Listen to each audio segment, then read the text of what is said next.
ito, hindi siya active sa gawain. Pero isinasabuhay niya ang salita dahil ito mismo ang sinasabi sa ating Ebanghelyo. Ano ba ang ginawa ni Jesus? Ang sumunod sa kanyang Ama. Ano ang ginagawa ni Jesus? Yun ang dapat nating sundin ng mga anak ng Diyos. Palakpakan po natin ang ating buhay na Panginoon. Sa tahanan, kapag walang pagkakaisa, iba yan ang ibig sabihin, kailangan magkaisa tayo palagi.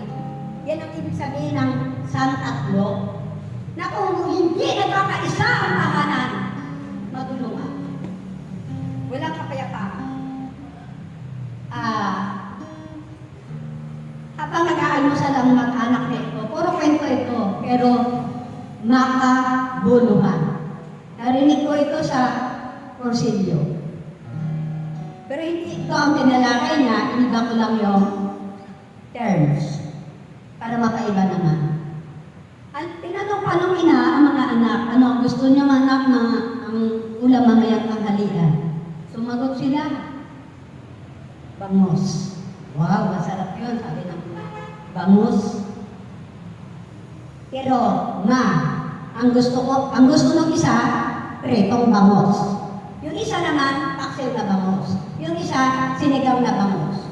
Nagtagalog ko na. Sabi ng ina, paano yun? Pretong bangus. Pagkatapos, sinigang na bangus. At saka yung isa, pretong bangus. Iisa nga isda ang kanilang nagustuhan, ngunit iba't-iba naman ang pagluluto ng ina. Isipin mo yun? Binigyan nila ng kaguluhan ng kanilang ina. Walang kapayapaan ng ina ang oras na yun. Anong gagawin mo rito sa isang bangus? Parte-partihin pa? Pagkatapos luluto ko ng isa-isa? Di ba yun ay magulo na? Simpleng salita. Pero sabi natin, kung hindi nga tayo nagkakaisa sa tahanan, ganyan nga kagulo sa karto ng bangus na ito. Ang bangus na ito ay mahalaga para sa ating kahit maliit lang siya kapag pinaksiw natin na mayroong pag-ibig, may lasa ba? Palakpakan po natin ang ating buhay na Panginoon. Maraming palakpak! Maraming palakpak! Maraming grasya! Yan, maraming grasya talaga. Natunay nga po na napakaganda ng ating pagbasa, gayon na lamang ang pag-ibig ng Diyos na ibinigay niya ang kanyang bugtong na anak sa atin sa sanlibutan. Ano ang sabi ng ating Ama? Tinagabihin na talaga, sumampalataya lamang kayo sa aking anak! Humingi ka na ng anong gusto mo! Ibibigay ba? Kagalingan ba yan? May sakit ba yan? Ipakagalingin ba? Kayang-kayang pagalingin ng ating Panginoon. Yun lang ang iniluloob sa atin ng ating Ama. Sumampalataya lamang kayo sa aking anak. Ano man ang inyong hingin, yan sa sanglibutan ay ipagkakaloob sa inyo. Ganyan kabuti ang ating Panginoon. Ganyan kabuti si Amang Yahweh. Ganyan kabuti ang ating Amang nasa langit. Mayroon ba? Hindi kaya niyang ipagkaloob sa atin. Di ba kaya ang lahat ng bagay ay kaya niyang ibigay sa atin? Tayo yung mga anak na tagasunod na katulad ni Kristo. Kaya hindi tayo pahihitian ni Amang Yahweh. Lahat yan, sabi na natin, kung nakakaranas ka man ng mga sakit at karamdaman, ngunit ikay patuloy na tumatawag sa Kanya, tiyak yun. Pagagalingin ka ba? Amen. Alam niyo mo, ang inyong lingkod ay nagkasakit ng 2 weeks. Kung sa tingin mo, ano pangkaraniwan lang na ano yan eh. Pangkaraniwan lang na ano tawag yan? Allergy. Ay hindi ko na kaya ang kati. Doon lang sa pangangati, talaga matatawag mo na ang Diyos. Kaya nga patulak mo ko, bawal ang mabaho. Baka magkaroon ng infection. Kaya tinutulan ko na lang. Kaya nga, hindi biro ang nangyari sa akin. Sobrang sakit talaga. Yung parang di ba yung mga asong nangangati? Napagkagin. Oo, ganun katindi. Kaya nga hindi na pangkaraniwang tabletas ang iniinom kong binibili sa botika, kundi ibang klase ng tabletas ang iniinom ko. Kaya nga, sabi na natin, yun ay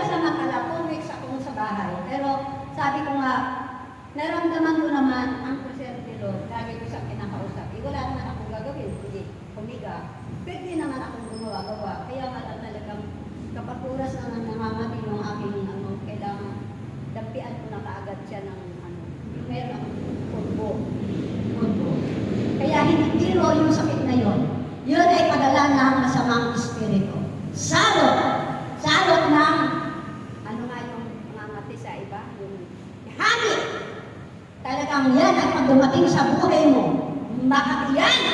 Sabi nga natin, ngunit alam ko, ang Diyos lamang ang kasama ko at ginamit ang doktor sa banal mo. Amen? Na kaya nga tayong lahat, sabi natin, ay may mga pagsubok sa buhay. Ngunit alam naman natin na ang kasama naman natin ay ating amang nasa langit. Hindi niya tayo pababayaan. Tayo yung mga tagasunod. Tayo yung mga...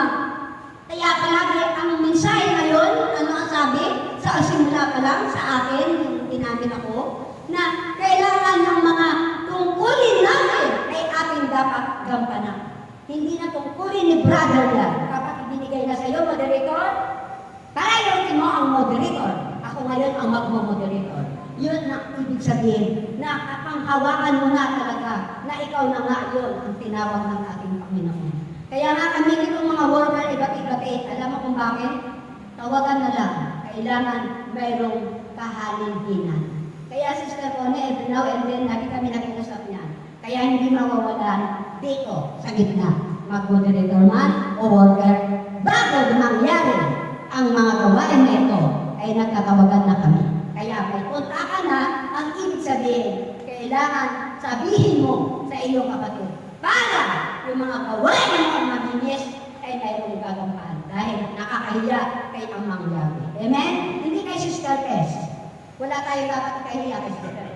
Dahil tungkulin na rin ang gumawa dito. Alam natin na ito ang tungkulin natin na iniwan ni Kristo sa buhay natin. Kaya nga, tayong lahat na binigyan ng ating Panginoon ng mga tungkulin, gampanan natin ito ng mayroong pag-ibig at pagkakaisa sa ating mga kapatid.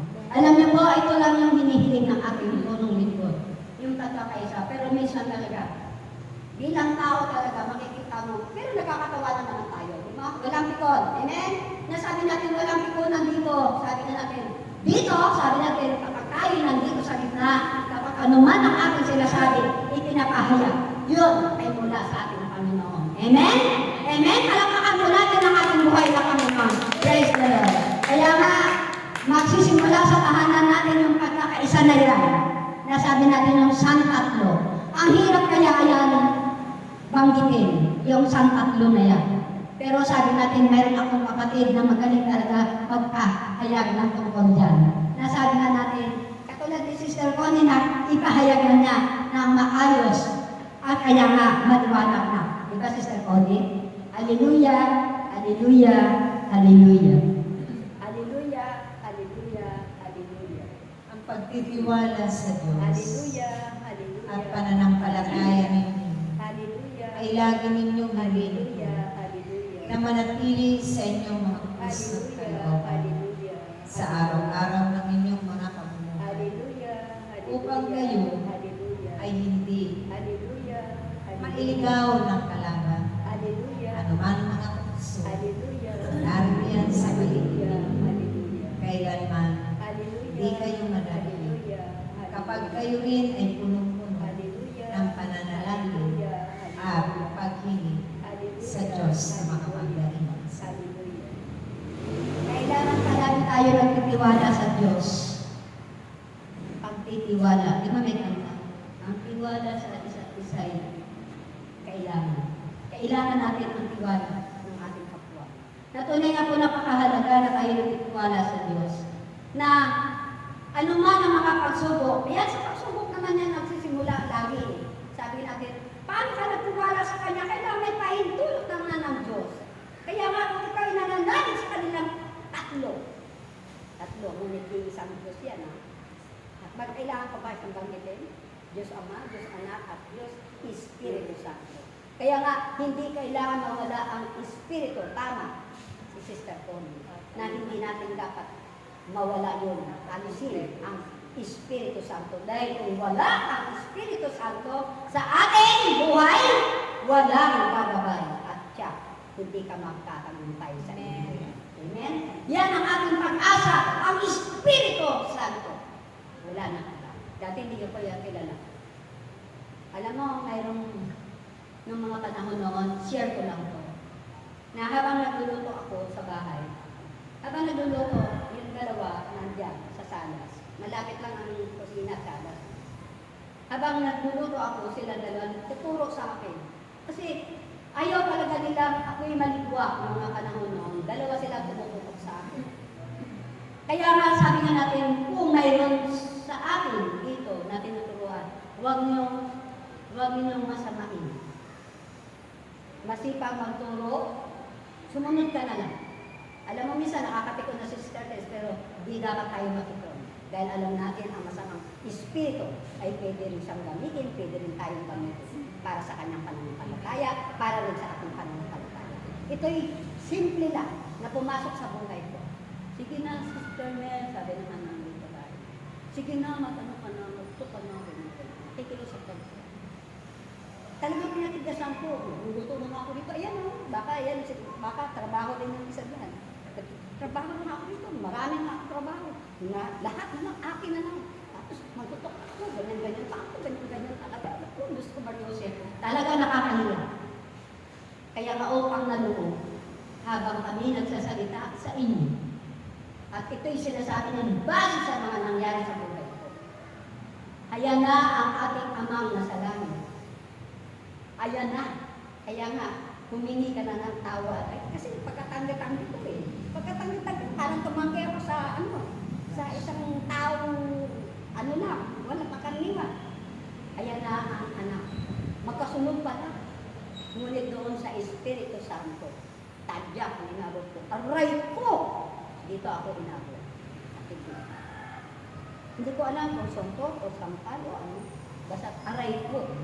Kaya nga, huwag na ninyong hintayin na dumabot pa sa inyo yung aray ko. Ito'y pinatuto ko dahil ngayon lang pinaisip sa atin. Dahil hindi naman ganito ang tema ng mga talk natin. Alam mo, kumukuha lang ako base sa mga nangyari na sa buhay ko. Kaya huwag kayong magkakatanggi-tanggi kapag kayo na inuutusan ng ating Panginoon. Huwag nyo lang hintayin na maging katulad ni Sister Mel. Kaya napakaraming dagok ang dumating sa buhay ko. Ayoko na mangyari sa inyo. Kaya nga, ito'y pinatuturo ko, hindi ako nahiya. Kahit na universal na ito, ang aking pinapanuoran na ito. Kilala na ako siguro. Dahil lagi ako nasa Facebook, lagi at sa YouTube, Sister Mel. Pero hindi ko pinahiya ang nangyari sa akin. Ito'y buhay na patotoo na kapag may nag-uutos na sa iyo, at iba na ang dating mo sa kanya at ikaw sa iyo, sarili, sumunod ko na. Kaya nga, walang masamang sumunod na walang pag-aalinlangan at walang busa-busa para walang trials. Amen? Kasi kapag hindi mo nalagpasan ang mga trials na yan, walang grasya. Yun ang sinasabi na disgrasya talaga. Kaya nga, ang lupit ng panahon, ang lupit ni Ama, pero mabait siya ang Ama. Dahil yun ang totoo na lahat tayo ay hindi. Ano sabi ko sa toko nung last dito? Walang exempted dito. Kaya kapag ikaw, kasi nararamdaman ko na kung sino yung susunod eh. Ay, tuwan-tuwa nga ako nung nakita ko siya eh. Nandito siya nag-moderator kahapon. Kung akong taong masama ay natutuwa, ano pa kaya sa Amang Yahweh? Di ba? Di ba ang sarap kaya kung dito ka sa gitna? Nakatingin kami sa iyo? Nakatingin kayo sa akin? Bahala kayo kung alam mo ang tingnan. Ako'y silaw sa inyo. Hindi ko nag-blur na ang paningin ko. Pero sinasabi ko lang ito para wala nang susunod katulad kay Sister Mel. Kaya nga ito'y nangyari sa buhay ko, katotohanan ito, nandiyan sa loob ang ating pamilya. Siya mismo ang nag-uutos sa akin ng mga oras na yun. Niyayantok na ako niyan. Niyayantok. Ayan nagkagalit ako. Totoo, nagkagalit ako. Albiyan, nasasaktan ako. Ganyan pa ako. Pero hindi ko naman nakita sa inyo na ganito tayo matigas. Dahil palibasa siguro noon, walang tao. Walang tao. Tinalboro na lang kami kaya natuto. Ang ibig sabihin, hinaras lang ang aming pagkahinog. Pero kayo, unti-unti, makikita ko, lumalago ang inyong pagkahinog. Proud nga ako kapag kayo nakatayo na rito. Akala nyo, patalong ka namin noon. Utang na loob natin kay Amang Yahweh. At ikaw ay nakatayo din dito sa gitna. Hindi habang panahon, kayong lahat dyan ay nakaupo. Amen? Binibigyan tayo